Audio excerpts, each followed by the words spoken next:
इतना उत्पाती कि फांसी लगाने के बाद भी न मरा, चिल्लाना शुरू कर दिया।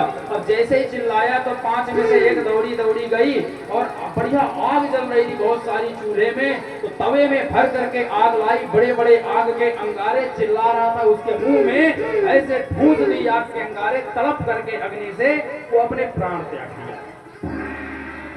ऐसी दुर्गति हुई उसकी महाराज।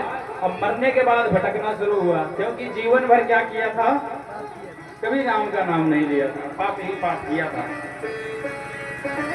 मरा धुंधकारी। इधर समय व्यतीत हुआ, गोकर्ण जी एक दिन गांव आए। अब वो तो क्या की, जब उनसे गांव वाले पूछते वैश्याओं से कि भाई धुंधकारी कहाँ है, उसको मार करके वही चारपाई के नीचे गड्ढा खोद करके गाड़ दी। निष्ठुर होती है बहुत, गाड़ दी।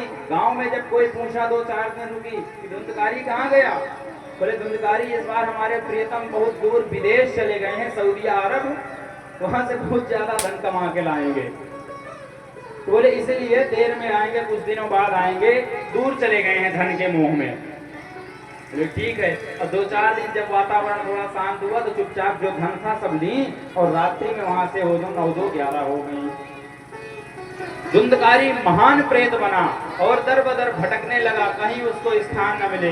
समय व्यतीत हुआ, गोकर्ण जी को तीर्थ यात्रा में पता चला, उसकी श्राद्ध आदि किए तीर्थों में जाकर के। एक दिन गोकर्ण जी रात्रि के समय अपने गांव में आए तो घर में गए और घर का दरवाजा खोल करके आंगन में जैसे ही लेटे, वैसे ही देखते हैं कोई कभी सियार बन के आ रहा, कोई गधा बन के आ रहा, कभी हाथी बन के आ रहा, कभी इंद्र बन के आ जा रहा, डरा रहा। अब गोकर्ण जी तो तपस्वी थे, ज्ञानी थे, तो गोकर्ण जी उससे पूछे कि भाई कौन हो तुम, मुझे डरा क्यों रहे हो।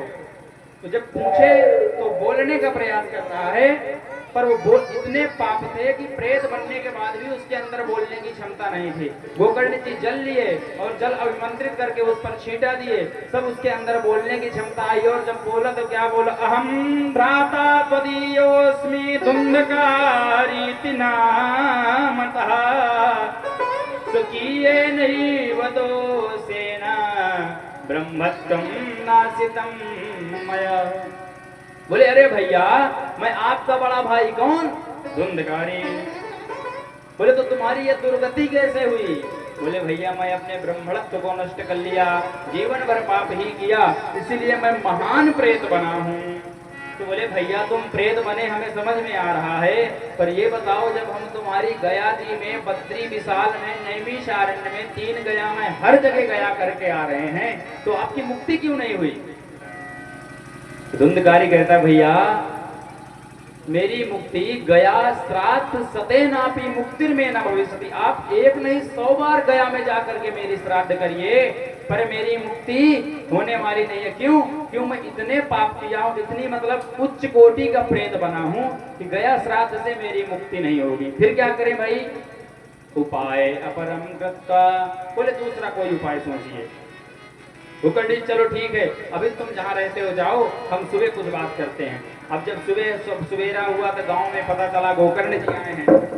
जब गोकर्ण जी को आया जाने तो गांव के सारे लोग एकत्र हुए, और जब एकत्र हुए तो सबके सामने गोकर्ण जी बात रखे कि भाई धुंधकारी प्रेत बना है और गया श्राद्ध से उसकी मुक्ति नहीं हुई, कोई ऐसा उपाय बताइए जिससे उसकी मुक्ति हो गई।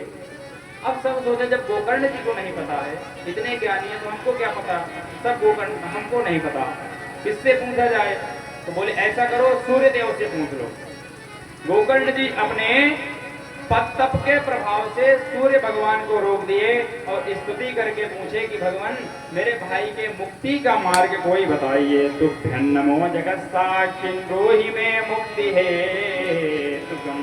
हे जगत के साक्षी सूर्य नारायण, मैं आपको नमस्कार करता हूँ, प्रणाम करता हूँ, मुझे कोई मुक्ति का सन्मार्ग दिखाइए। तब सूर्य देव बोलते हैं श्रीमद् भागवतान मुक्ति सप्ताहम वाचनम कुरु।